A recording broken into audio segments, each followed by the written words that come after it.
On my laptop, I have a spreadsheet that has just like tabs for different areas of my life, and I write in it every day, like what books I've read, how many miles I ran, what I color code how well each show went. I'm not acting on these things, but I am documenting my self-improvement. That's what you do every day. If there's something to add, and usually there is, because I usually went on a run or finished a book or submitted something somewhere. Yeah. Just tracking stuff. Fascinating. It's so that's the type A. That's the type A AP bio. But I'm so chill. I'm so fucking chill. I'm so insufferably chill. Look, you don't even know. I've scheduled 2 hours of chill time. I penciled it and I wrote down how it went. So I am chill. I'm type B. Where's my Four Loko? Where what? My Four Loko. I black out too much to be type A. Oh, no, that's really type. That's the reason why you black out is because you're like, I need to fucking turn this shit off for a goddamn second. Oh, yo, maybe I'm really type A.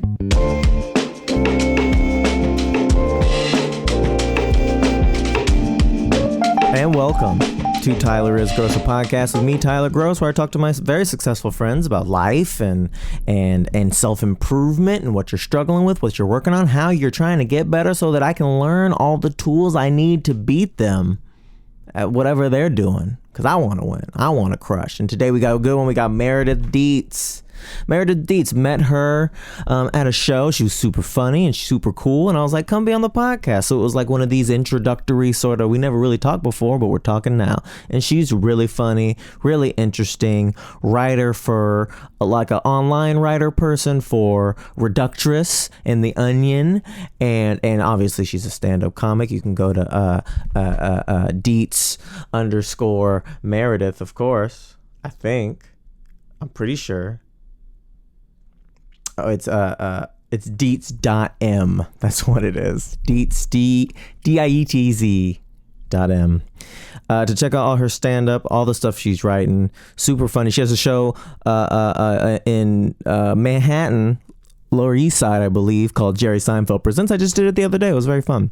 And it's a stand-up show, so if you're in New York, go ahead and check that out. You're going to love this conversation. It was very funny. Go ahead and like this, subscribe to it, review it, comment, email me, tylerisgroce@gmail.com. Go on the website, see when I'm performing. I keep the dates pretty updated on there.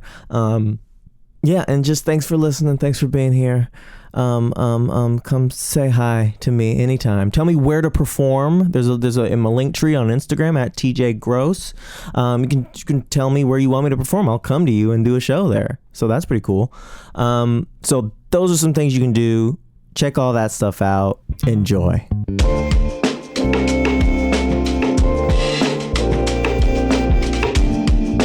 He puts it in his mouth. Puts it right in his mouth. Mic check one. Hey. Mic check two. Mic check two. We're here. How are you? I'm doing well. How are you? Thank you for being here. I'm doing good. I'm happy to be here. How's that caffeinated kombucha treating you? It's good. It's island. You want to try it? Sure. I'll be on island time. Do you like kombucha? I do. I like anything that gets everything moving. Is that what kombucha is supposed to do? Mm-hmm. It doesn't do it for me. Really? I do fine. I assume you mean the poops. I do. No, I meant my stand-up flow state. Yeah, I didn't know what you meant, but I assumed it gets my brainwaves moving. Oh well, I'm so glad that you're doing fine. I have a stomach of steel. Nothing. Name something. It won't. It won't. Laxatives. Okay, well maybe something medical, sure. That's what I put in your caffeine. What? Don't do that. Do your devoted listeners know what you do with your caffeine? I think I mentioned it. Okay. Do you plug it? Are you sponsored? By new caffeine? By raw, random undistilled Amazon. Caffeine? No, I'm not. I wish. That does look like it's the hydrogen peroxide should be in that bottle, you know? It's the shape of the bottle that make here. Yes. It's the shape of the bottle that looks scary. And it's the shape of the bottle that keeps such a loyal consumer base. Exactly. Doesn't it look like it should go in your car? Very much so. That's exactly what it looks like. It should go in your car, and I'm like, you want some? And people are like, I don't know. Horsepower. I don't know about that. Yeah, my brother calls it rocket fuel. That's what he calls it. Oh, that's cute. I like that. Is your brother a little boy? He, in a way, yeah. In a way, he is. In a way, he is. I like that about him. In a way, so is my sister. He visited, and And he's on vacation when he's here. Right. So he was like, he's on island So it's time. like, 1:00, he'll crack open a beer. He's like, hey, give me some of the rocket fuel. I'm gonna make a Four Loko. Yes. Do you know a Four Loko? And I'm like, you're insane, but yeah. A Four Loko is the first alcohol I ever had. And I just thought that was what alcohol did to you. And every time being drunk since then has been a disappointment. I missed out on Four Lokos. I think I heard about Four Lokos. How old are you? I'm 26. Okay. There were Four Lokos? Maybe they weren't even the real ones. Yeah, were they but the real ones? I Because think they so. still have them, but they're just It was drinks. It was Virginia, and it was friends' older siblings. Mm-hmm. Maybe it was like like how old were some you? people have wine cellars At the time. These Virginian teenagers had like Four Loko cellars, hoarding. I forgot people drink when they're teenagers. Oh yes. When did you have your first drink? I mean, I had my first drink at 15, but it was like with family. It was like with my cousins. Right. So like That's I wasn't partying. I was like, yeah. You go run around and be Blood drunk. of Christ. Yeah, it was like that kind of thing. And but anyway, Four Loko, you were drunk. Oh, and what did it feel like? In a basement with like 4 other 14-year-old girls. Yeah. Put on what's that song? Electric Feel. Do you know what I'm talking about? I love that was Ooh, a hot girl, that song. That's exactly. We danced to that on repeat. I think it was just like that was a hot song in high school. And we were a hot group of prepubescent girls. Mm-hmm. Pervert. Just kidding. Okay. I think I should reference that this is essentially our first conversation. Yeah, we don't know each other. No, but we chatted. I feel like we're old friends. I feel like we are. I feel like if you believe it, if we both believe it, then it'll just happen eventually. Yes, I just think it's pretty quick for me to call someone a pervert. I usually do that on the third date. I think I'm used to it. Oh, because of the way you behave and the things you say to little girls. Because of the things I say, the things I behave, the reputation that I've maintained up to this point, cultivated, is pervert. What are you gonna do? What are you gonna do? What are you gonna do? Stop. Filter your thoughts. We can't all be LeBron. Those are the options in my head. Well, if I can't be LeBron, I'm gonna be a pervert. I might as well be a pedophile. I might as well be gross. I love weird. that, and I feel the same way. If I can't be the best, I'm gonna do something criminal. Why not? But yeah, we don't know each other. No. I met you at a show the other day. Yeah, a lot of fun. And I chatted with you. I saw your set, and I was like, she's funny. Thank you, appreciate it. And I've seen your tape. You saw for my tape show. because for your show, but So you thought I didn't live here. No, because I respect. Now we're gonna change on our submission form. It says where are you from, and it should say where are you based, and it should say are you based. Webster, Texas, son. That's where we at. Where's Webster? Like the suburbs of Houston. Okay. It's so not a big deal. Hey, Piper's Ghetto, baby. The subdivision's called Piper's Meadow, but we were very rambunctious kids. Yes. Piper's Ghetto, son.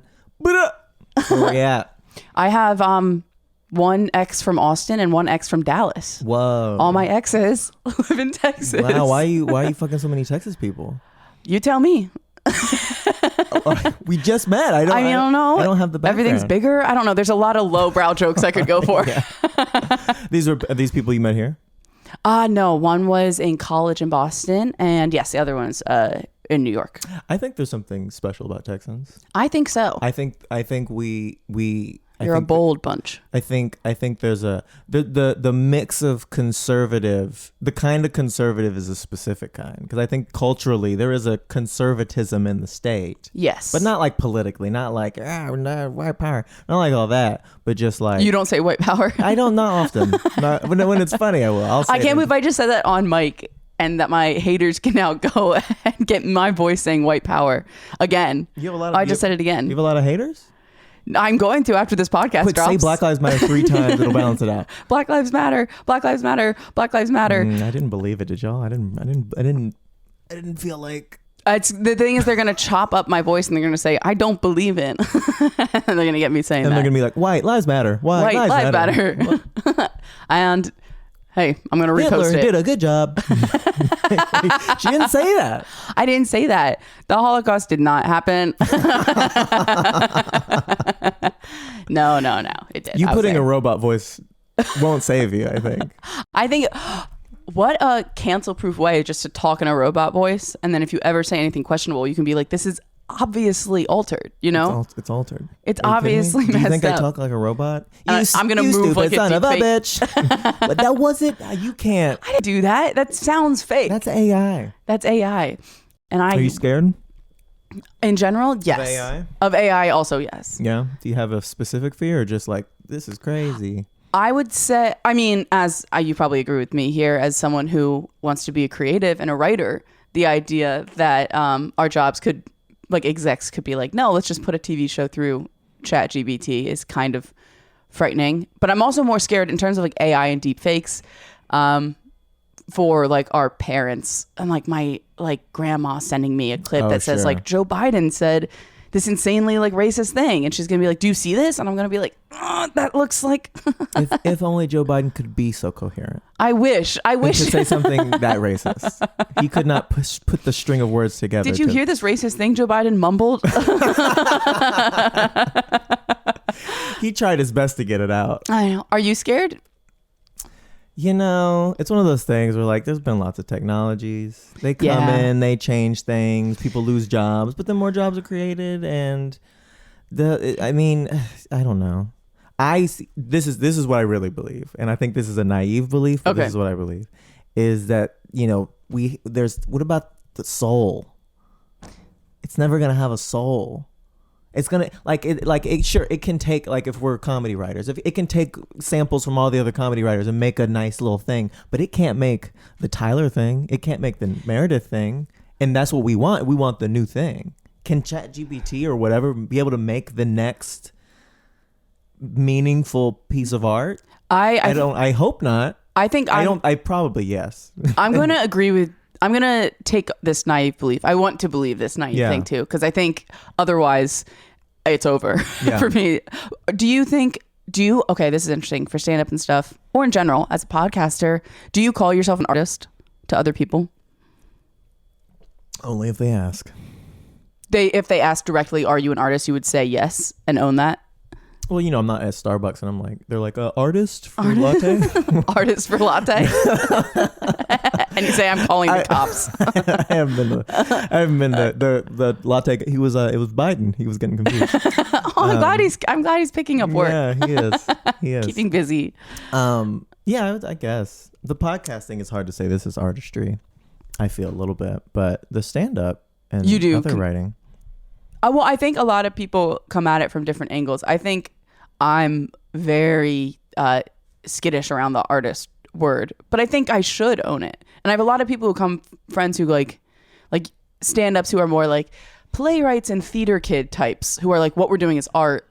And then I think I come at it as more from the like, I'm a writer, but I'm a businesswoman. And I'm like, I perform, but I don't consider myself an artist.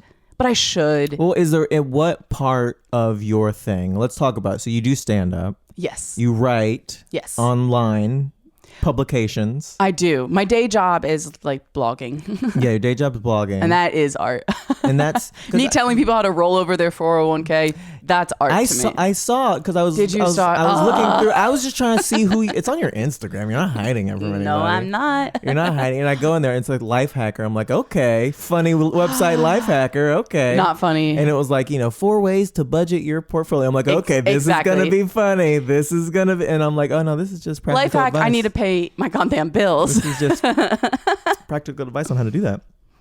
And so you do these things. I feel like that kind of writing that could get. I've written articles that are. It's like this article was written by like ChatGPT, and you've read articles or written? I've written those and like posted those, and it's like, can you? And for the readers to be like, can you tell when I picked up and when the AI picked up kind of thing? Right. So you're doing these things. What and you're writing stand up and you're performing stand up. Correct. Which are the same thing, but also different things. I'm merging them though. I'm trying to write on stage more. Are you? I used to be so scripted when I first started out. Yeah. Which I think a lot of people, I think when you talk to people, they either start out and they're like, I went up there and I vibed and I didn't figure out what a punchline was until a year in.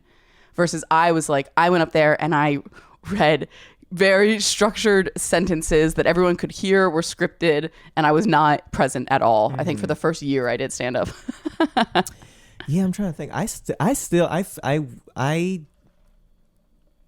I'm not in the place right now to write from stage, but I would.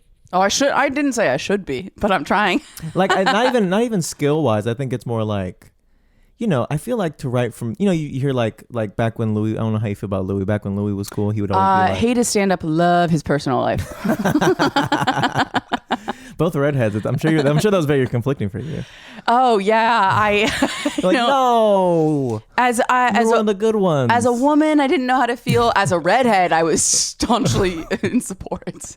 Wait, I need to say this in a robot voice. I love Louis C.K. Oh god damn it. But he was always talking about like, writing from stage. I write from stage. You got to write from stage. Yeah. And it was like, yeah, but you have a lot of time and access. And to write and bomb and then like start over, and you can go and you can make the crowd hate you for 15 minutes and then you'll be like, hey, I'm gonna be at the next show too. And exactly, and I think it's easier to write on stage when you're going in with goodwill and you only have support to lose versus trying to at like an open mic with 8 people. Yeah.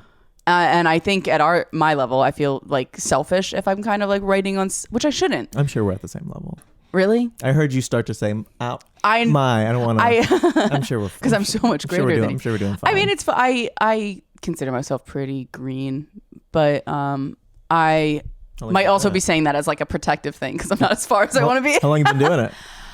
Oh, that's such a good question. I don't know how you factor the pandemic into your timeline. I throw it in. I was writing. I really wasn't. I was only doing stand-up like 4 months pre-pandemic. And I definitely had not gotten a sincere laugh in that time. So I would say 2 solid years of nonstop stand-up.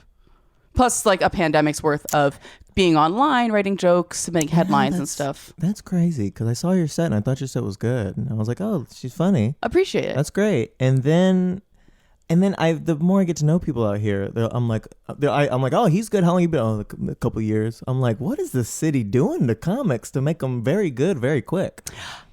That's cool to hear because knowing other people from other cities, I do feel like they come to New York more fully formed and having like a more like a rounder idea of stand up. But I do think starting in New York, as someone who started in New York, is just instant boot camp, and the culture is like Micah Night for your first year, as opposed to I think and maybe other scenes you can ease into it. Yeah.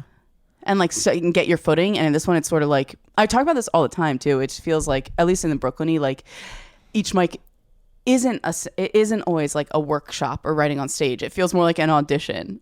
Like you have to come to your mic with things at a high level. I just moved here 6 months ago, and I'm like, oh no kidding. And I'm like, oh yeah, no, every single last month I was like, oh, I'm not doing this anymore. I'm not doing the whole like, oh, this is. I'm like, I'm going every show I do, every whatever, unless it's like I feel like I should really do my A game. I'm gonna treat it like a set where I try to have fun and I do my good bits and I maybe sprinkle in a couple of exciting things that I want to try, and then I close out. And I'm like, and if y'all don't understand, then that's fine. I think that's it's the only way that it's the only way I was gonna feel good doing it. I also think there's like merit to audiences love when they can see your gears turning. And so I think when you kind of like switch to doing the new exciting stuff, they can feel it and they like that, even if it's not word perfect. What's funny is I can feel it. I'll be like, oh, I can feel it. I'll be like, and my good punchline here, but the new stuff. So I was okay. But that switch, I think people love that. No, I mean, think they do. I actually on the show you saw, I was doing like a new set and I guess I didn't time it correctly because I got the light way later than I was expecting, and I had like I put in 2 extra bits that I was not expecting to put in that set. And I think I ended on a high note because I was searching, like I was looking for those bits in my head and like remembering them as I did them and kind of saying them way more conversationally than I might have if they weren't like such autopilot bits for me. And I think they were the best ones because the audience could see that I was like I was in that searching mode, and I think that's so much more fun than just reciting. They like it, and they don't, but they don't know.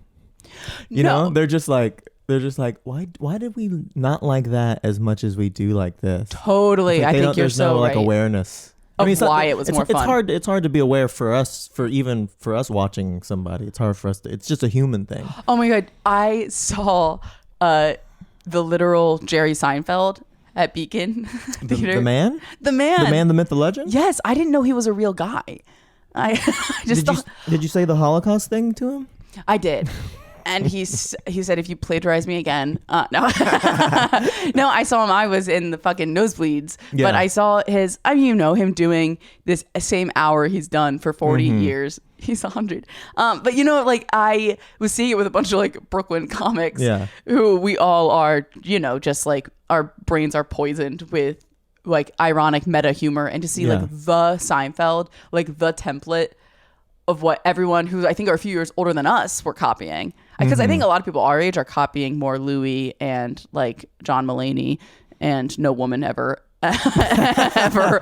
And then I love her. Oh my God. I love No Woman But her Ever. voice is shrill. Yeah. Well, you know. But I think like to see like the blueprint for what so much of our stand-up knowledge is, and to have like after everything he said, there was a woman in front of me who's not to her friend, and she went, well, that's a t-shirt. I was like, yeah, it is, bitch. Yes. Wow. And then, you know, she went home and didn't remember a word of his set. No. Versus my friends and I were like kind of just laughing at the So did you vibe. like it?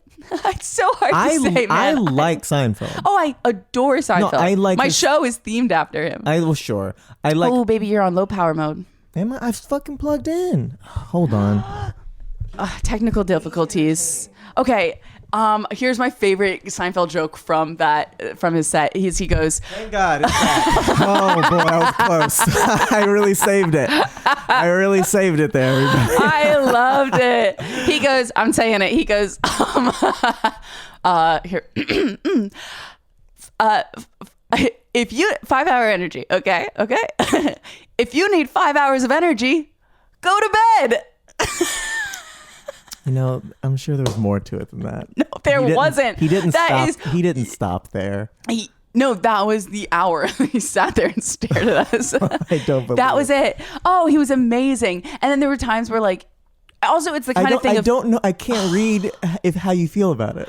It's so. I can't read if you're read like the it smile, was read genuinely my funny, face. Okay. or if you were like I was. Like you're saying, like young hip Brooklyn kid amused, I have been vaping in the back. Exactly. Okay, it was not vaping. I had two tall boys. But I would say it is hard because it's the kind of thing where it was genuinely fun to be immersed in it, and genuine appreciation for the fact that is what stand-up was to me growing up.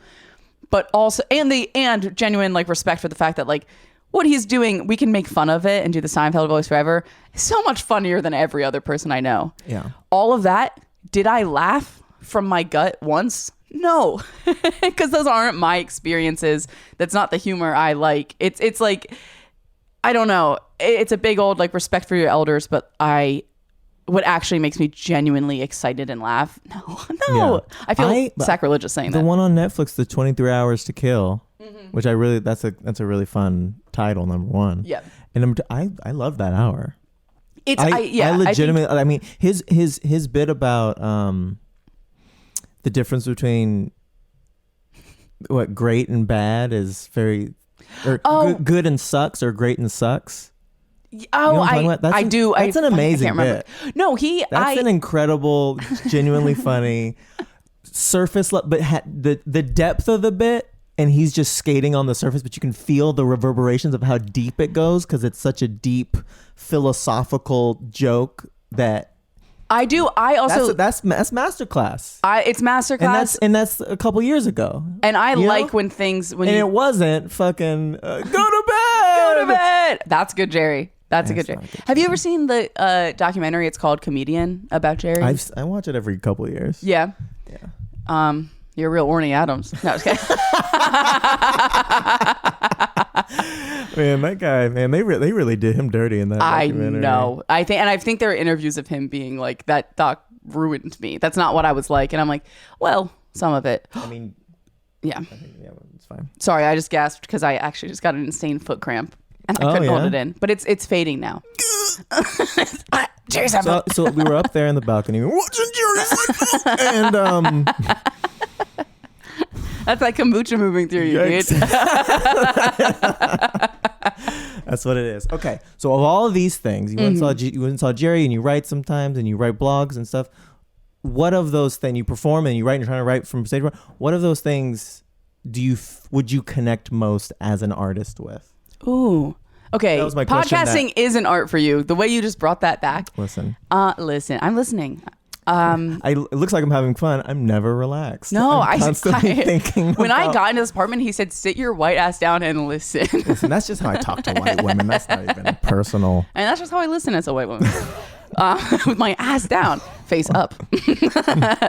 I Respect me. I hear down, face up. It's hard for me to say the things I say and then talk about being an artist. Like, can you hear what just went on in my brain? Is I'm saying face down, ass up, and then I'm about to defend why I think I'm an artist. It's so wrong to me. But the thing about comedy, is it's an art form where you have to be cynical about the idea of it being an art form. I completely agree, and but that doesn't make it just because we're always like just because we're so cynical and we can't relax doesn't mean that it's not an art form. And I think that connects to a conversation I've been having a lot recently about like my I think with comedy compared to like other artists is like my hackles get raised. Like I can't stand when people take themselves too seriously, or I feel like they want to be worshipped. And I feel like actors, painters, other kinds of writers can get away with that. And like you make yourself seem like God. That's how you move along further. When stand-ups do it, I trust their comedy so much less. If I think you think you're God, I like when stand-ups are more like court jesters, which is I think I don't necessarily think I like thinking this, but I know I've recognized this recently. Maybe I should change, but I recognize that in my gut, I like when I know the person doesn't take themselves seriously. Who's someone that takes himself seriously? Like a big name? I was about to name like one of my closest friends. This fucking dick over here. I mean, I think there's a Bill Burr type who I do think is funny. You think he takes himself seriously? I do. I was just listening to his podcast. He's such a goofball. Maybe the difference between how his stand-up comes across and how he actually is. I'm trying to think. I mean, there's like guys I hate that I think take themselves so seriously, but I don't want to necessarily say it on air. What about like an Andrew Schultz? Who is not for me. That's interesting. I don't think he takes himself seriously, but I think he really likes himself. I think he really thinks. I mean, that's what I can't. I think he's like, you see? They said that. They said I couldn't. Okay, and but also like fair. Like, yeah. Well, but no. Okay, so someone who like, I think likes himself. If you really are the GOAT, at what point do you? Not that he's the GOAT, but if you really are the GOAT, then at what point do you get the permission or give yourself permission to act like it? You know? That's a great question. And then everyone's like, oh, he's so full of himself. Oh, he is the greatest of all time. So I don't know. I think not that I don't think Andrew Schultz is the greatest of all time, but I think he's. I mean, he is. So you should admit it. But he's done something truly great and incredible. He's the GOAT of what he's done with his great thing. Being big, not great meaning good. For me, I don't. What about so a more mainstream or like outdated example? An Anthony Jeselnik, I think, is someone who is able to know that he's great, and he makes being cocky like part of his whole thing. Yeah. But I think also like you hear him, he's not taking himself that seriously. I think he is silly about it, and it becomes part of his character more. Right. I don't know. To answer your question though, for like I think stand-up, even the way I'm talking about it right now, compared to all other writing, I think it's so much easier to be like, this is art. And maybe it's because it's it's easier for me. I'm sounding this out for the first time to draw lines around what is like the product and what is me. But versus stand-up, if I'm like, I'm just trying to have a good time on stage, it's hard for me to like put boundaries around. And this is where the art happens. Do you know what I'm saying? Right. A lot of you can hang up art a lot of the time. Exactly. Wow, beautiful. You just plucked a beautiful metaphor out of all of that. Yeah. And that art, if you could sew that on a pillow, I'd sit my ass on it. Yeah, yeah. We sit your white ass. I'd sit my white ass down on that pillow. Yeah, I think or like a song. It's like, look, it's not a product. It's a thing. We had to make it, but then you see Chappelle dropped like 4 specials in a year, and it's like, yeah, he's just talking. It's like, yeah, he put in a lot of time into those words. Well, to me, that's the most like Chappelle's the most like the biggest example of like, this is what the intersection of like capitalism and stand up, of being like churn out content, dude.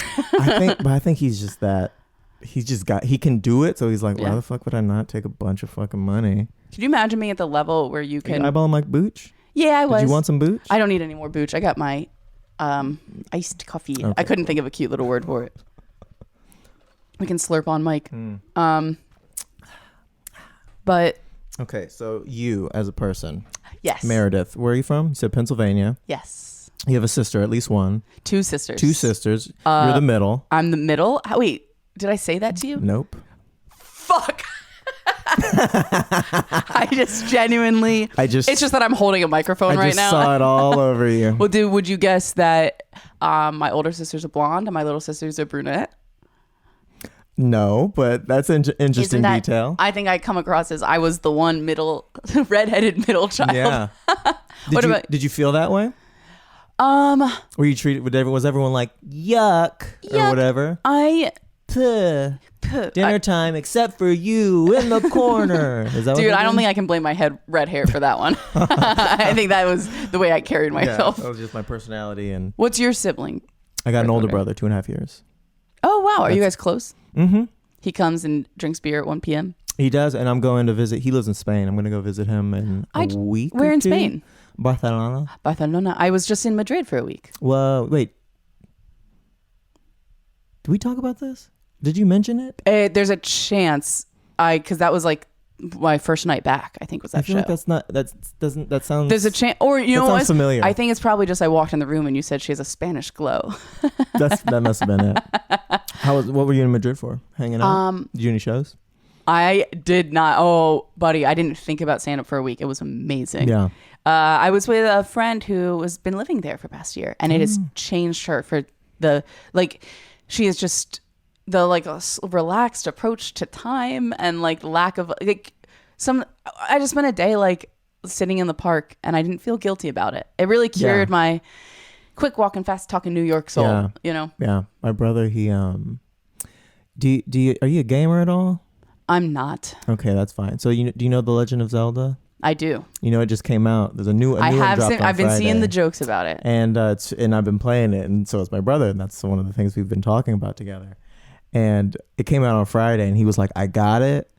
He's like, "All I got to do is finish work, take a quick siesta, and then I'm hitting the." Like he was like, I love that. He had to siesta before he played video games all night. I think I gotta rest up.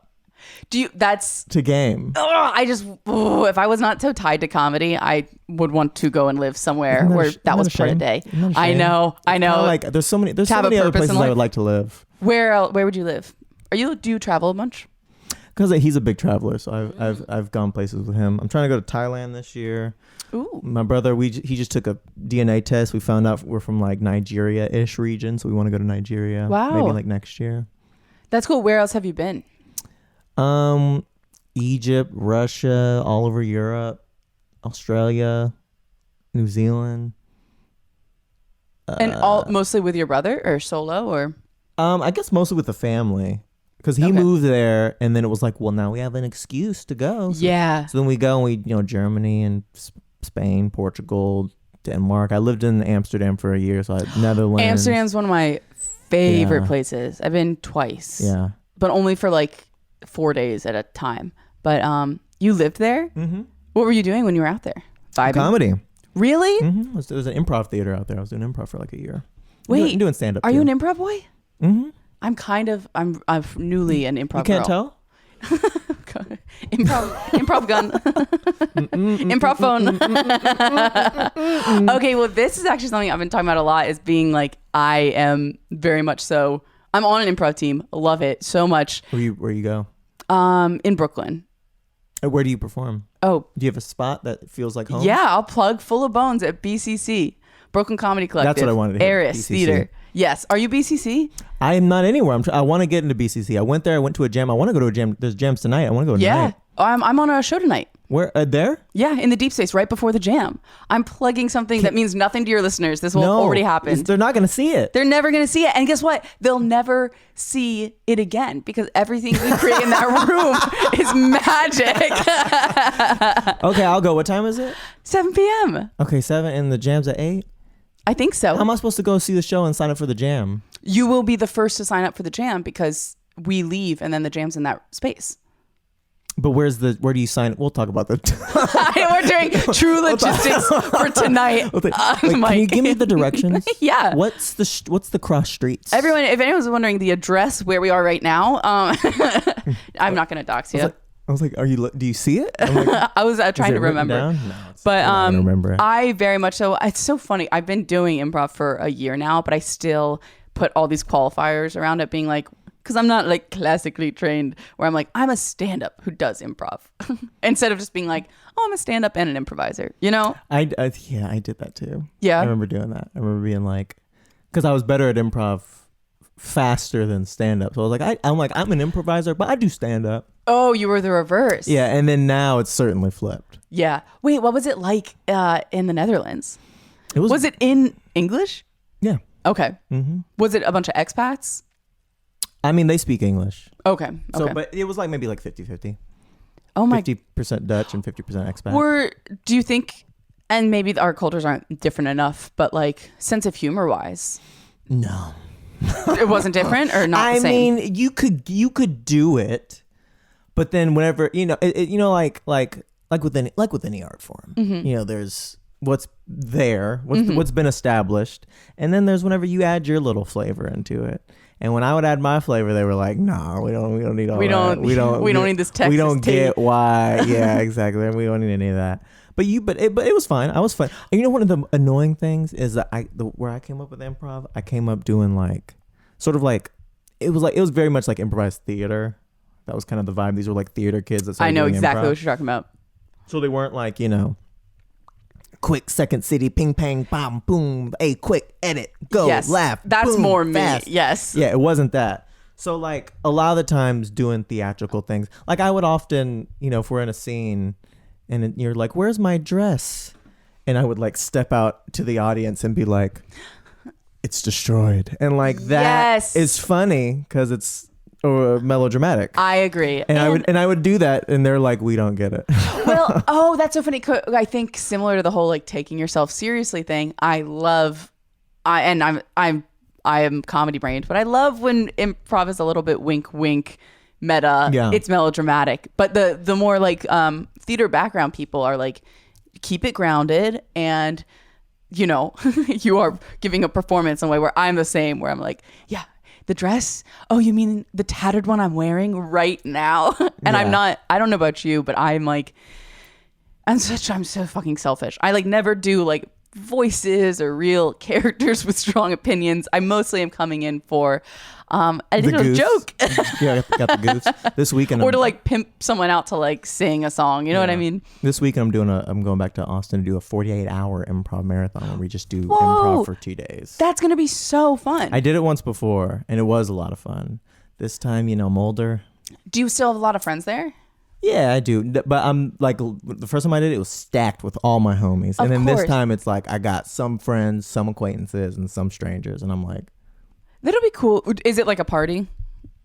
It's you're doing sleep deprived improv. Sleep deprived. Oh my god. So well, I think it's crazy. Dude, I think BCC is doing something like that again this summer. Yeah. Fun and Dumb, I believe it's called. Why am I absolutely working for the BCC right now? But I think Rocket Fuel. Rocket Fuel, everybody.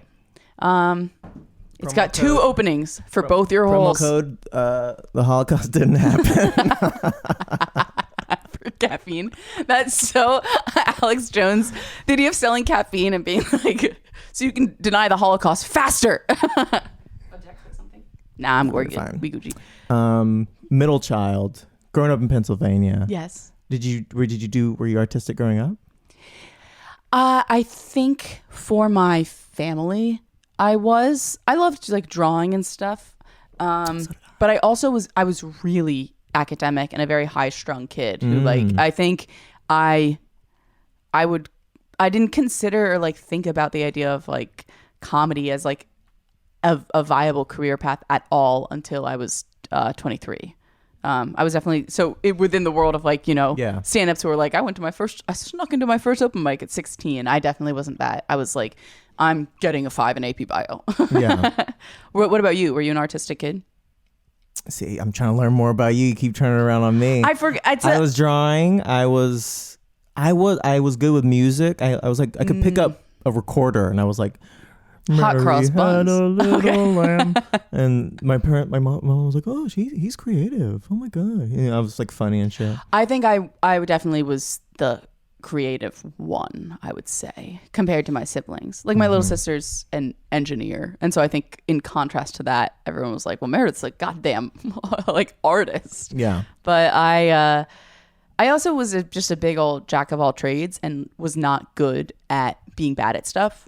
So as soon as I was not a good singer, but I love it, and so I like focused on singing because it was the thing I was bad at. Exactly. If I was drinking Four Loko. You were drinking Four Loko, singing Electric Feel. I was singing. I was the drunkest and the loudest singer. Oh, but then the next year I discovered wine, and I was like Electric Feel or Skinny Love over and over and over. Just having nothing to be sad about. Wine glass to the brim. Come on, Skinny Love.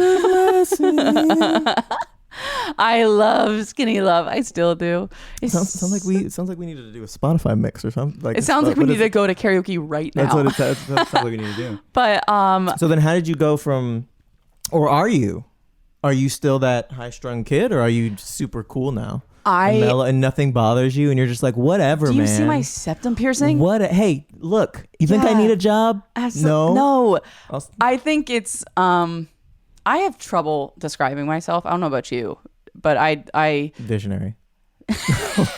Genius. Enigma. Perfect. Pedophile.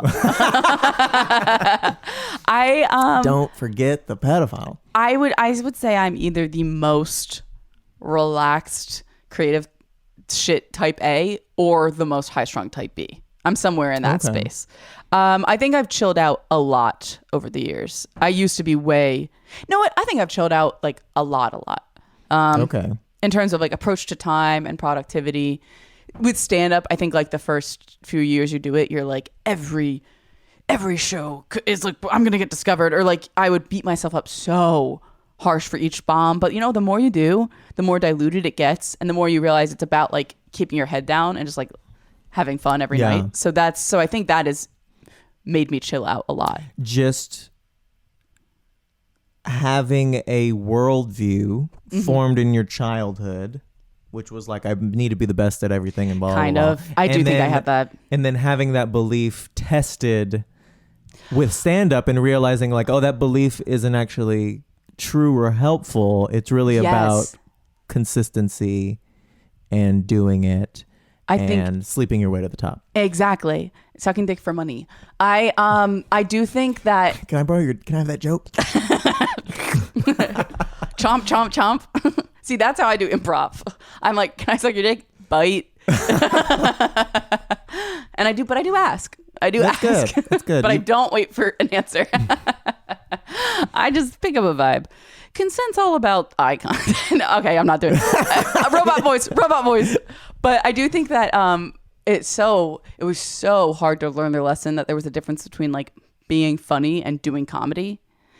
Do you know what I mean? Like, I felt like I'd always been a funny one, and then when that didn't immediately translate on stage, my shit was wrong. Being funny off stage versus doing the. Do you think you are? Oh, here's a question. Do you think you are funnier or better at stand up, or more funny than you are good at stand up, or vice versa? I don't know. What an odd and interesting question.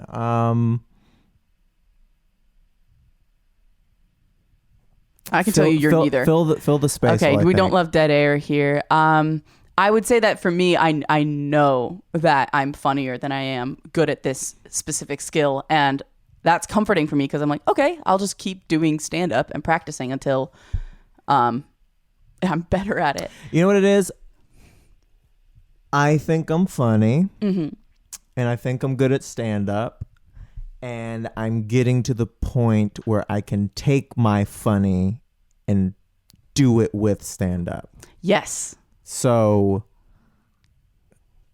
Does that help? It does. It you know what I mean? does. 'Cause, like I have things that I think more than anything, I have things that I want to talk about that aren't funny or that are interesting and dense. That's hard to just pop in there and make a joke with, or that maybe the audience doesn't want to hear it or doesn't know that they are interested. Yeah. But, you know, that kind of thing. So then it's like, okay, well, how do I do that and still be funny and still bring myself to it? And that's what I'm getting better at. I think for me, I think everyone's doing their own thing, but like for me, that's my thing that I'm working on is like, how do I be myself, talk about the things I want to talk about in a very funny way and have the audience feel connected and go along with it. Yeah. And at the end of it, we all laugh about some crazy shit. And then I'm the GOAT.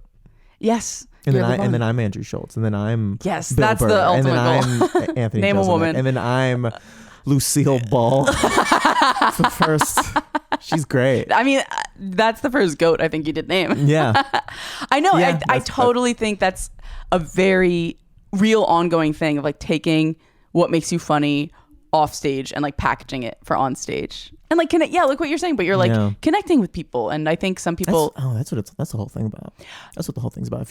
I see people up there, even if they're doing well, I'm like, you're not fucking. I think it took. I'm someone guilty. It took me a long time to arrive at that, and because I think that's the scariest goddamn part. But all I feel like it comes across when I'm connecting with people. I just make a lot of eye contact. But that's really fucking scary. I'm just like, eye my contact, dick. Yeah. And I'm the opposite. I'm like, I can't suck dick. I think the eye contact is hard. And I know like if I don't do it within the first minute, I won't get there. Yeah. Or like, I like will see a tape of myself and I thought I was making eye contact and I'm like, wow, I was looking at my feet the whole time. I'll do it at the top of a set. I'll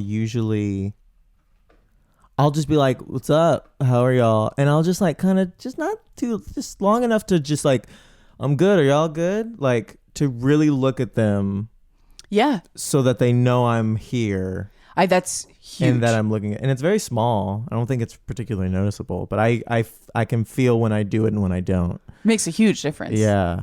Yeah. It's then I feel yeah. whenever I do it, and then throughout the set I lose it. I can feel it whenever I'm like I start getting into the routine, and I can feel it, and I think they can feel it too. And I try not to do that. We definitely give audiences credit for they can tell when you are not there. Yeah. Or when you've left the building a little bit. But it's funny. I mean, I think there's so many stand-ups who get into it who are not, extroverts. They're not, or they're like socially awkward people. And so that's not why they got into stand-up, Yeah. Like stand-up for them is more of just like a vehicle to tell these really brilliant jokes they've written, but they aren't about like the human connection side of it. And I think I'm trying to slip into that more. Because I do love, are you introvert or extrovert? I think probably slightly more extroverted. Yeah. Than introverted. Yeah.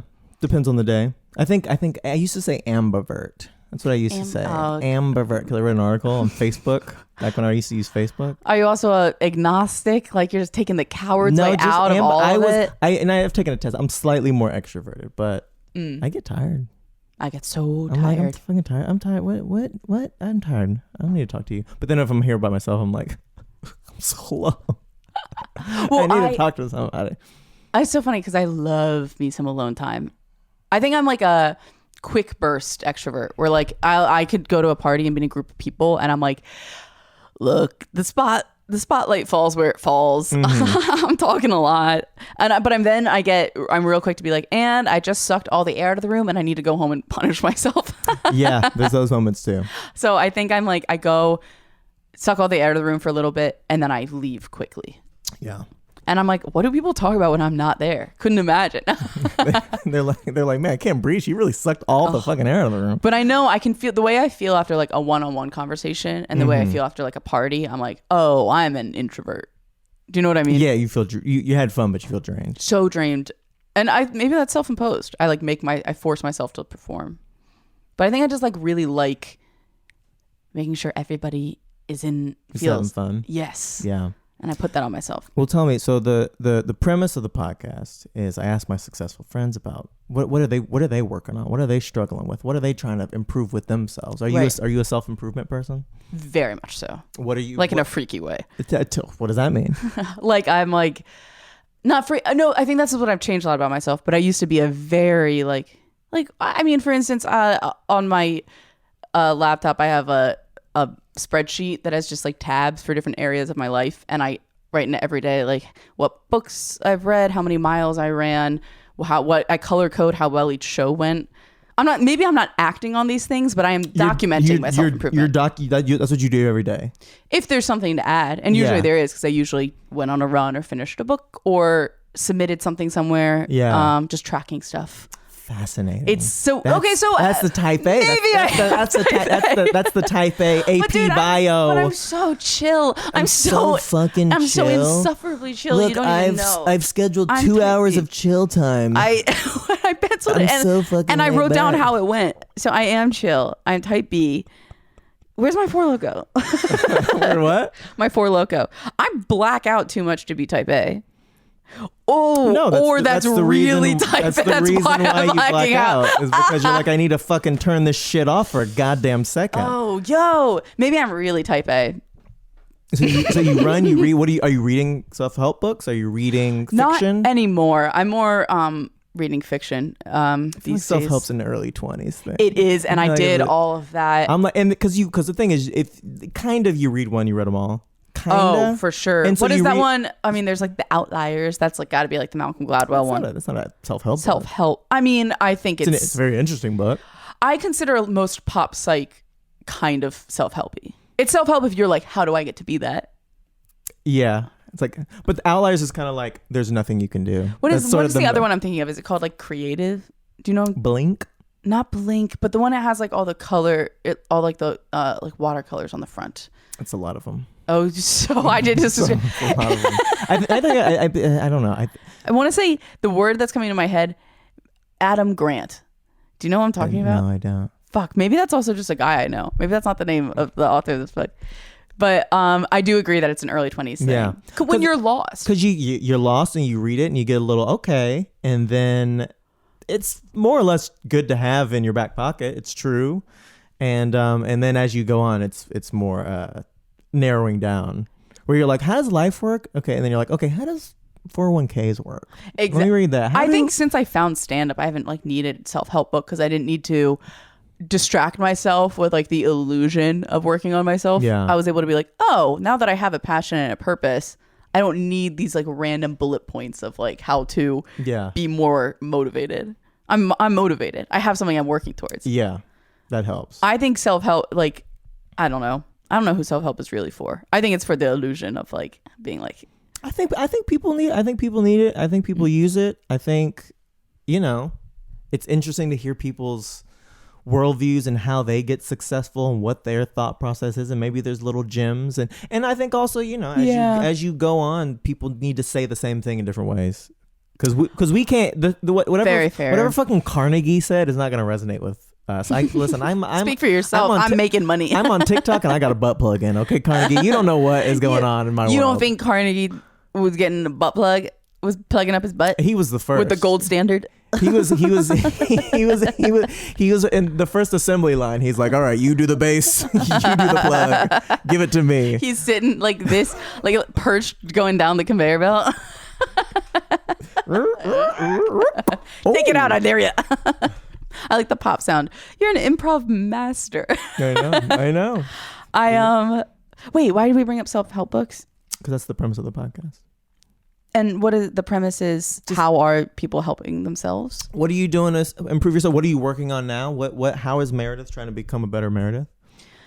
I think for me, the chilling out is how I'm becoming a better version. Because I'm always gonna have like some stand-up goal or like marathon I want to run or something like that. But I think I've been really socially oriented lately, like really friends focused, and I think that's made my life much more full. And like I'm able to journal and be like, today was a movie, today was a TV show, every day feels like a TV show, because I'm like, I also don't know about you, but like, because you've been here 6 months, but where we live right now is it's so beautiful to like, I was like working in a coffee shop the other day and like 2 other comics that I know and really, really like sat down with me. And then all of a sudden we were all just like, working randomly, well, not scheduled. And then one of our friends was working behind the counter, got us free iced coffee. And then we were just slinging jokes. And I wasn't like, oh man, I'm not doing the work I came here to do. I was like, this is a beautiful moment that I don't want to take for granted. Yeah. That other people don't get. Or just like, yeah, I feel like I run into people I see all the time. I genuinely like most people that we see every day. I think it takes a lot for me to really not like one of our peers. I don't know about you. I don't know either. Most of the people that I've met, it's like there's a certain level of person where it's like, oh yeah, once you feel like comfortable in comedy, like you're probably gonna be pretty nice and cool and fun to be around. If you're like insecure and green and open micy, you're a real handful. And that's the thing. It's even then I'm like, oh well, you just need to grow up, and we won't be that close until you settle down. Yeah, and that's how I feel. And I don't like dislike them. I'm just like, I'm not gonna gravitate towards you right now, but like you're gonna, because I was like that. So I feel like I have a high tolerance for like feeling like, oh, I need to be friends with all these people right now, and not realizing you need to be making friends with people in your own grade. Because you come in and you just see the people who are crushing at the mics, and you're not paying attention to everyone who's actually at your level. Yeah. It's good that like I like the idea that you're like socially focused, because it's like it's really in this nice. thing we forget because we want it so bad. So and we're always wanting to feel like we're making. This is me. I always want to feel like I'm making progress, and so if I'm not, I'm like, man, fuck this shit. But it's like you could be hanging out with people or meeting people. And for me, 6 months in, it's like I think for me 6 months in, that's like I was going through a breakup while I was here, so I wasn't fucking with anybody. I was just dealing with that shit. I was gonna say I am a month into a breakup right now. Yeah. And so there's that whole, and so you're like, I'm really socially focused right now because if I'm alone with my thoughts, I really need my friends. Well, I think maybe you'll relate to this. Is like, I think a lot of things you thought the other person was like fulfilling, like, you know, little, like talking about little things that happened in your day, like you think that was dependent on that person, but now I'm like, oh, I can kind of like spread out myself amongst a bunch of people, and like I can text one of my I also like have one of my best friends is going through a divorce, and then like I know 2 other people going through breakup right now. It's been a great uncuffing season. Yeah. And it's there's been kind of like a lot of like, so is it like everyone's getting together? Oh, it's a reshuffling, and now we're all fucking fucking and sucking. No, it's just been a great like, oh, like the other night, a friend who lives like a mile from me was able to text and be like, do you want to like meet up at this bar and like work right? And I normally would have been at my boyfriend's house, which is a beautiful thing for that chapter I was in. But now I'm like, oh, I'm able to just have these like spontaneous, great friend moments lately. Also because I'm a 20-something in Bushwick and no one needs me for anything. Yeah. No one's dependent. I'm not asking anyone for money. No one's asking me for money. Like, I'm just get to live my life and make all my decisions. And my priorities are, oh, I'm going to go have a sleepover at my friend's house. It's really nice. Yeah. I think so. I've just been very like, what would the cast of Friends do? It sounds like it sounds. I mean, I don't know nothing about this relationship. So I mean, you broke up, so there was something not great about it.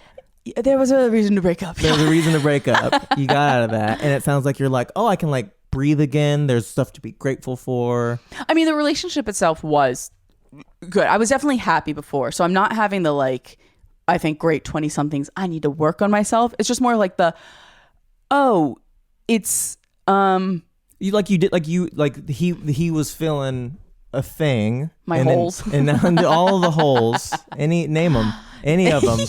And then now there's like, and you're like, oh, I can like fill this with other things. And it's like you're grateful and realizing that there's other things to fill it with. Yes. It's like the gratitude perspective on loss and being like, oh, I'm very sad that my life has less meaning in this one area, but it's having so much more in the friendship department. And, now I'll take that, and if I get into another relationship, I'm gonna put a way higher priority on still being a very present friend. Yeah. To all the other single suckers. Yeah, that's what I was doing because it was like I was trying to hold it together because she's not here. She's in Texas still. What was the timeline of moving and breakup? Moved here in October, officially done last month. Oh, no kidding. So it was like it was a real, Wait, do you remember the date? I want to see who's farther I ahead. can probably pull up the date.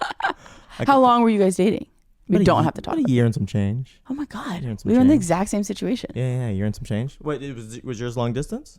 No, not long. I mean, unless you Queens in Brooklyn. A little bit.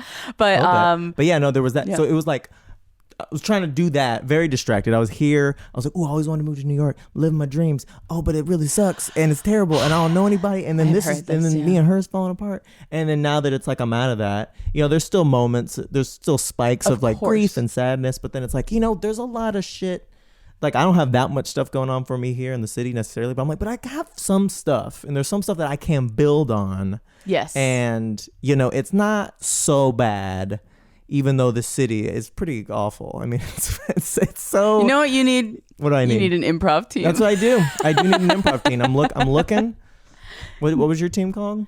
Full of Bones. Maybe not that Follow one, us. but maybe a different No, one. you can't, because here's it's the thing full. about Full of Bones. We're full of them. full.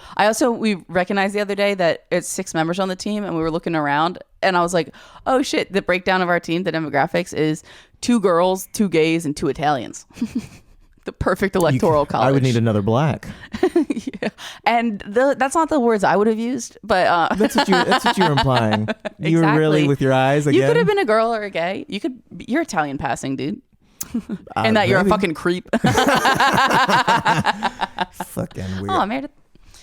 But I think it is so messed up, like how much comedy was so helpful during the breakup. I mean, I didn't do any, like, I was not doing material about it because I don't like when people use open mics as therapy. I'm not good at it. I would do it if it was funny at all. And some people, I think, mistake like shock for humor. And so or realness for he humor. cheated on me with my mom, and everyone's like, And then they like tap the mic. and they're like, This ever happened to you? crushing. And then you I don't know if you've noticed that in Brooklyn a lot. there was some mic. We'll do this. There was some mic I went to in Bushwick, and it was just like, listen, I'm still integrating. You can talk shit. Man, it was just everyone. There were such Bushwick comics telling very Bushwick jokes, and I'm watching and I'm like, do these people know that it won't work outside of this neighborhood? That the things that they're saying aren't gonna work if you leave. But no, when you need to ask yourself, this neighborhood, do all those people want to do stand up anywhere other than Bushwick? Some people are like, I'm at this open mic for friends for tonight. Do you know what I mean? I guess I don't know. Why. Others of us want to be working comics. Well, that's the thing. The idea that someone would be in New York doing comedy, and they're just like, nah, I just wanted to talk about this party I went to. I think that's how some people are about it. And which it blows my mind too. I heard this on podcasts, years ago, where comics were being like, get out of the way, quit. And the market is saturated. And I'm like, why would they say it? And I'm like, this is why. out of the way. Get out of the way, dude. I'm trying to do something here. Because I'm trying to practice my art. Like, I got to undercut it. On mic. I got to undercut it. You got to slip on a banana peel at the end. Yeah, it's not a real art. Can't take yourself too seriously. It is. I definitely agree with you as someone who has been guilty as charged. I would tell you the jokes, but I'm afraid that you'd know them off mic. Please do. I'm not gonna fucking off mic. Do it. Off mic, of course. I'm gonna love the people they're about, but I also do want to talk shit about your jokes. Like, I mean, it's a lot. Like, we've been doing pedophile, Holocaust. Yeah. We've been doing the hits. Their hits. We haven't even done 9/11 yet. Their hits are like Bush the patriarchy sucks, and it's like it does. Yes. And here's the thing. I do think it's not. You're not. There's no joke. There's no laughs coming from that. I do think there needs to be space for people who could be good at comedy one day to do those bad jokes. Because I think that's the equivalent of, a teenage boy getting into like stand up in a small town and doing a bunch of jokes about cum, and you got to work the gunk out. And I think don't come after cum. I would never come at cum. Oh God, we need cum jokes. We need because I'm covering a lot of new ground there with all of my jizz. And going everywhere. But teenage boys, their ground is covered with jizz. That needs to be. As someone who maybe is guilty of doing this starting out, like there does need to be like a space that isn't rancid old man Mike to do your really bad jokes about like the patriarchy. If you're year into stand up, it's not about the jokes about patriarchy. That's one thing, but it's just sort of like, just so you know, I support women. Anyway, next joke. Like it's these little like, well, just so you know, I'm one of the good guys. I'm like, yeah, we all are. We're in Bushwick, and I also think you I have a butt plug in right now. I have a butt plug in. We're all on the same page, and you're killing my vibe. Yeah, you're harshing it. I do think you can tell when someone came into stand up through, social media and other friends in Brooklyn versus people who are kind of like obsessed with stand up for years. Yeah, and then. Because they don't tell jokes at first, you know? They just come in and say the values and say the punchline and say the tweets. And then, but you can hear when someone like is trying to do a joke structure, but they just mistake the idea of saying like, and straight white men as their punchline. Yeah. And I'm like, okay, you need time to figure out that what you're saying is hack and boring. And if they figure it out within a few months, then I'm like, what? I forgive them for the beginning stuff. If I see someone 3 years in, and that is still, they're being like, and by the way, I support women. And that's their punchline. I'm like, but what about maybe you should try not supporting women. Because maybe I hate them. Maybe you'd be funnier. Oh, yeah. Well, I do. Oh, that we don't have time for that this podcast. That is a whole other genre of the Brooklyn boy who uses not being a feminist as like an ironic thing. And I'm like, you are relying on us knowing that you're probably a feminist. But if you take this like ironic, I hate women material outside of this room, it's just gonna be the norm. Yeah. You can't. I'm getting tired of seeing that from a lot of guys. I think also, it's a young thing too. I was talking to a friend of mine who was like, oh wait, how old are you? I said 30. Okay. Yeah. Grooming me. You want some grapes? I don't know what grooming Brush would be. my hair. You want grapes? Am I doing this right? Clip my nails. There was a girl, and she was like, you don't dress like you're in New York. And I'm like, well, I'm not from New York. And I'm like, and this girl in particular. She said that as a dig? I would say that as a compliment. Listen. I like the way I dress. Were you wearing your All Lives Matter shirt? I was wearing my red MAGA hat. I don't know what the fucking problem is. Okay, what do you want from me? But no, I was like, yeah, but I was like, well, I was like, yeah, I told her, I was like, you're 23. You moved here when you were 18. Yes. You've never been anywhere else. I mean, and I think, or is this a comic? No. Okay. A person, a friend of mine. A friend? Your friend's a 23-year-old? No. I would never. Pervert pedophile, Tyler Groce here. Buy caffeine. Be a pervert faster than you ever were before. But no, yes, having friends who did comedy outside of New York first and then come and then see the scene dominated by 23-year-old NYU kids who that is their brand of humor, and it's like just a lot of references. And how I feel towards it? I look at them and I'm like, y'all are green, mm-hmm. y'all are young, and like this isn't great. And also, can y'all please think I'm cool? Yes, you nailed it. That's exactly y'all what it is. Are lame, I do still need your approval. But please, can I be a part of this? Yes. Because you already, I think maybe for someone like you already know that Texas loves you, that other road gigs and stuff, like you already know that you can win over a more real audience. So these 23-year-old Bushwick kids, you're like, okay, but I want to win you too now. Well, because I try some crazy, especially at a mic. Like I'm trying this crazy stuff that I won't say to a crowd. Yes, I'm trying. Like, is this? And it's like, do you like this? It's usually some weird shit. It's not like, if you notice dating the difference between, it's like I'm trying to say shit that like people don't think about. Women be people deserving of rights. That's not me. That's not you. That's not me. Your brand. I've been thinking this. You have the like life hacker thing mm-hmm. where you write blogs about stuff. Yep. And I saw it was like money blogs. Yeah. Are you good with money? No. Wait, I need to keep my job. They're not listening. I said, but are you good with money? You're allowed to write about how to be good with money without, there's fat doctors, that are like, you should really have a diet, Yeah, Yeah, you would do real well at a Bushwick mic. I think impression of a fat person is really going to crush. I'm a very frugal person. And I also think, here's the thing. It's a lot of myself. I interview people who are better with money than me, and I'm a good writer. And do you summarize the interviews? And I summarize what they say. Okay. So I'm How do you good. find these people?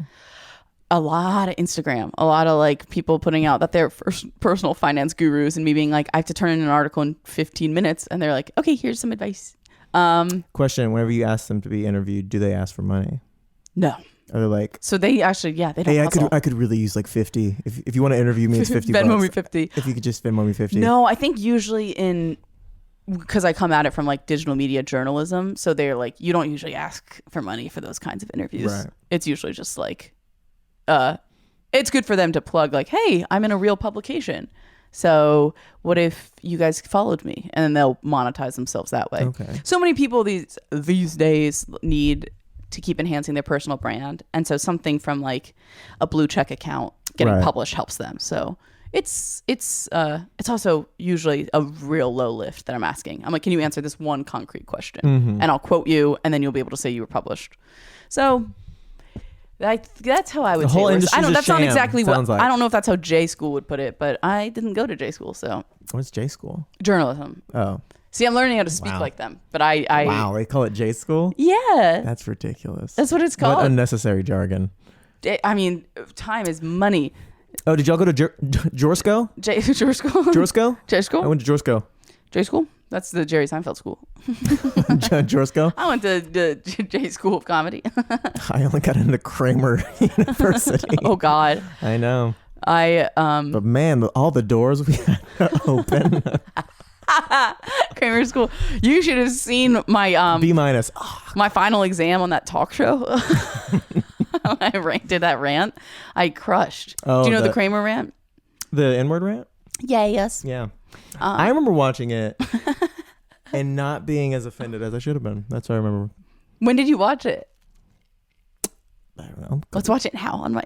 We can. No, I don't need to see it. Jamie, pull it up on... Jamie's the... Anyway. Your audio engineer? Yeah, he's Rogan's audio engineer. Oh, is that true? Yeah. So he's always like, Jamie, can you pull up? See, that's... So I was talking to my imaginary Jamie, but it would just be me. When I am listening to Joe Rogan, I'm in such a meditative state, I don't actually even retain the words.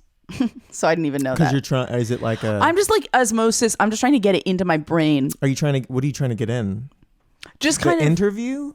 His essence? The essence is what I would say. His masculine... Alpha. I want it in my blood. So yeah. I don't really need the words in my brain. I need to feel it in my bones, you know? Yeah. And so far it's worked.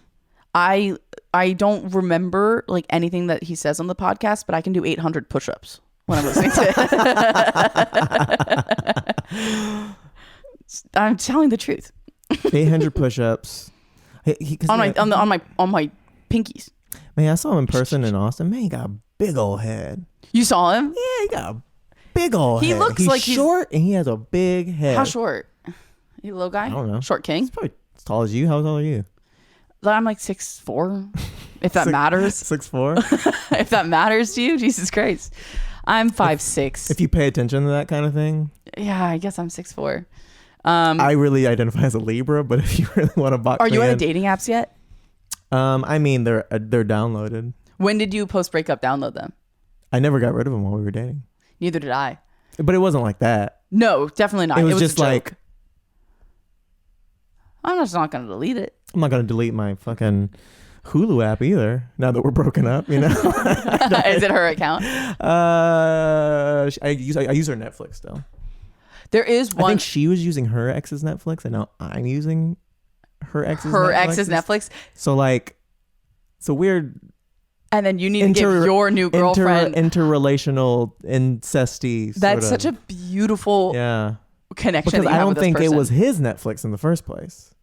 The idea that you... Oh, God. So that your ex's maybe... Something. Maybe their ex knows what you're watching. Yeah. Is just like Seinfeld. And it's beautiful. It's nothing crazy. Seinfeld's great post-breakup. Good... Yeah. That's good stuff. Yeah. I've been watching Brooklyn Nine-Nine and Seinfeld. And I never finished Brooklyn Nine-Nine. I just started. I didn't know it was funny. I watch. It's like a B tier with all. It's like the same as the other sitcoms, but B tier, and I don't know why it's worse. I agree. I think it's just people love it. Did you ever watch? I think the casting's worse. Really? I don't like because it's more diverse than the other.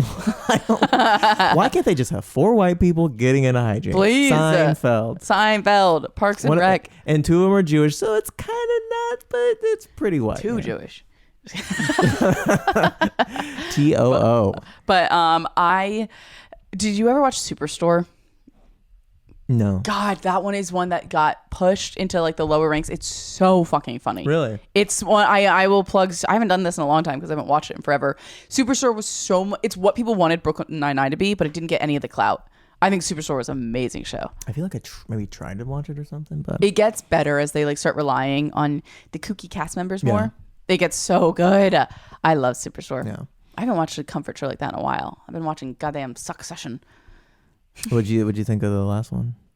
I loved it. I could recap the plot in an instant. I understand it all perfectly. This is barely a podcast. Now we're just like, what are you watching? I'm so how long have we been recording? I should say not that long. This is my work day. No one that I work with is going to listen to this, right? You don't get listeners, do you? No, not really. Okay, excellent. So so Janice in HR can fucking eat a dick. Mine, please. Nah, that will give me another violation. I am on strike 10. But I like this is my work day right now. Yeah, I'm taking a long lunch. What time is it? Yeah. I'm taking a nice long lunch. Let's wrap up. Okay. Normally, and then this is when I ask for advice. Okay. On the things that we've talked about. Mostly we've been talking about comedy. But yeah, do you have any advice for me on like or the people for like the Holocaust? For the Holocaust, just advice. I guess if you have a time machine and you can go back and kill baby Hitler, I would say probably to do it. Even if you're like ambivalent on the Holocaust, that opportunity to take a baby's life is so invaluable. That's such I hate that I just said that. Robot voice. I've had a version of that bit that I've tried. Being like, I don't care that it's Hitler, I want to kill a baby. No, it's more like if I was gonna go back in time and kill baby Hitler, I would. And then it was like, I think the bit was like, then I would describe, and I'm like, but remember it's Hitler, so it's fine. But you're still killing a baby, like that's the fun of it. And it turns out they didn't want to have fun. Yeah, I've done a few dead baby jokes in my day. They just didn't. They didn't really enjoy it. They didn't really enjoy it. General advice on being an artist in comedy. I guess I'll go with when I'm saying I've been chilling out and being friends focused is focus on community, because either it's a very like pure good for your soul thing, you're prioritizing friendships that are going to outlive the art, or if you're a scrappy cutthroat business minded person, you need coattails to ride and people to help you get ahead. And so you can like do your work in a vacuum forever, but it's going to be the people with friends that are booking each other and rising to the top. So whether you are a good person or a bad person, focus on community. Go to some parties. We've been having like house parties and like staying at the bars till 6 a.m. I've been having such a fun, drunk summer so far, and it's made comedy so much better because I'm like actually know that when I go into a bar, I'm going to see people I love. You said, I'm so lonely. You said house party. I was like, house party? House party? I was like, I'll invite you. They still do those? Like, right. Exactly, though. I'm glad you're validating the fact that I'm not a fucking loser for being like, there are house parties again. The idea that people are gathering at homes as adults, I'm like... I know. Because what it is, it's college, you have like house parties. Mm-hmm. Then in your 30s, you have like dinner parties. Yes. And now we're back to house parties. But this is like... You want to fucking the fact that it's again? But now we're in our 30s, so we are respecting each other's stuff and also can afford to drink better and more. Yeah. And yeah, having like sleepovers with my girlies in the 30s, like it's really been a shameless return to like the college age, but now with all like the wisdom and money that we didn't have then. Yeah. So I say that go back to spiritually. Go back and have the college experience you didn't actually have. That's a good. I like that. And then just advice for me on how to like beat you. Beat my ass? No, just beat you at the game. At the life, game? At comedy. If you dye your hair red and start doing material about looking like Shaun White, I'm gonna kill myself. And then you'll win. I would do jokes about Lucille Ball. Yes, obviously. do Lucille Ball. I think People said I'm ball passing. Lucille ball passing. That's her joke. But the other way. Yours is better. I will say someone else had a Shaun White joke recently, but and this is like sweetheart, very funny. It was a good joke, and I think people were like, "Oh my God, are you mad that she has a Shaun White joke?" And I'm like, no, she's proving that I didn't make up that people say I look like Shaun White. This isn't parallel thinking. We had the exact same experience. Gingers look like Shaun White. And it was funny though to be in a room at a mic that I go to all the time, and this new girl went on stage and said she looked like Shaun White, and I could just feel all of my friends and peers and enemies all like their heads whipped around and looked at me to see how I was reacting. And I was like, let's see what she's got. Let's exactly guards. No, I was like, let parallel thinking, let the cream rise to the top. I mean, when people get territorial over their material. I mean, what do you want? There's not that many famous redheads. And of the ones that have shoulder length hair and that are radical, I mean. And they're radical. How many are there? Radically conservative. All right, well, tell people what you got going on. Definitely. In the world. Well, you can. Jerry Seinfeld Presents. It's a mic and a show. It is. Not affiliated, but there's always a non-zero chance he shows up. A mic and a show on Sundays. Non-zero chance. I think so. We're in New York City, Lower East Side. He could stroll through with that. He could serve us papers. if I feel like if I was that level, I would never go. But I'd like to think. Of course I would like to think that I would be like, you know what, I'm gonna throw him a bone. I would love to do that too. But then it would be so for him, and it'd be kind of gross, you know. But I'd be fine with it. You would be fine with it. But imagine me being like, I'm gonna go down there and fucking blow their minds, and it's like, Tyler, maybe you should fucking talk to somebody. He can be gross with me. Jerry Seinfeld can be gross with me and any 17-year-old he wants. But I'm 16, sorry. But Jerry Seinfeld presents a show last Sunday of the month, or if you're a comic, come to the open mic. Or if you want to watch open micers, come to that. I'm on Instagram at Dietz, DIETZ.M. Twitter and TikTok, Dietz_Meredith. And I live in Bushwick, and I'm going on runs all the time. Find me. Take me out. Yeah. Try to beat me at my own goddamn game. Lifehacker.com. A lot of great articles about finances, how to budget, savings accounts, what type, and how to utilize it the best.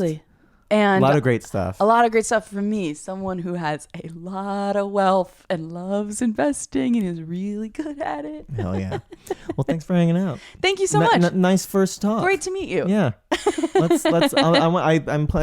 talk more. Okay. Bye-bye. Bye.